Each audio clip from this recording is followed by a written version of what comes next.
Have you ever wondered how our faith grows stronger through adversity?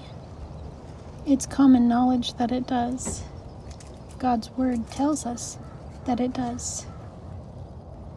But have you ever unpacked it?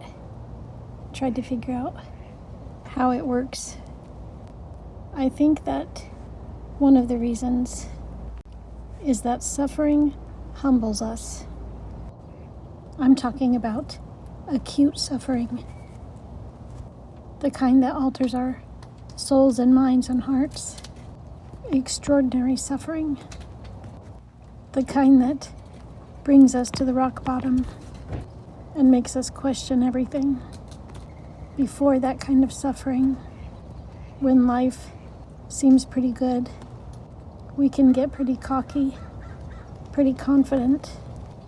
We can start to think that we can handle anything because we've never really had to handle much of anything.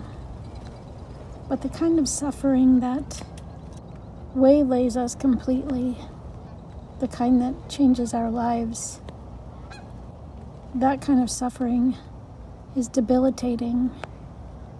It diminishes us until we find the end of ourselves. And that's when we often cry out to God. We realize that we don't have the strength, so we call on the one who does. And God always hears us when we call on him genuinely, with humility, with a broken heart and a broken spirit.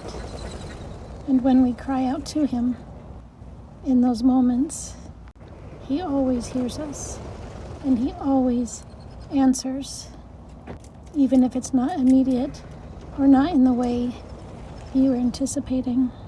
Even if your situation doesn't change, God will change you. He will hold you together so you don't fall apart. He will give you the strength, even if sometimes it's just barely enough to get through the day.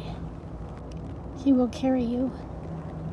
And when you come out of the darkness, when you find your feet again, you can look back and see how God carried you. You can see where he was working the whole time, even if it doesn't look like what you want it to look like, and it probably won't. And then as you begin to walk through life again with your head up,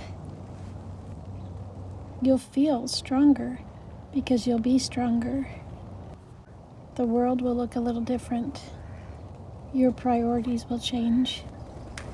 You'll have a bit more depth, contentment, and peace. And your faith will grow.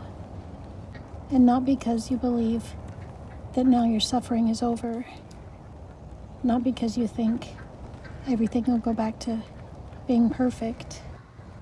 But because you now know that with God, you can handle whatever comes, whether it's good or great or bad or terrible. There's freedom in that, knowing God will see you through whatever may come.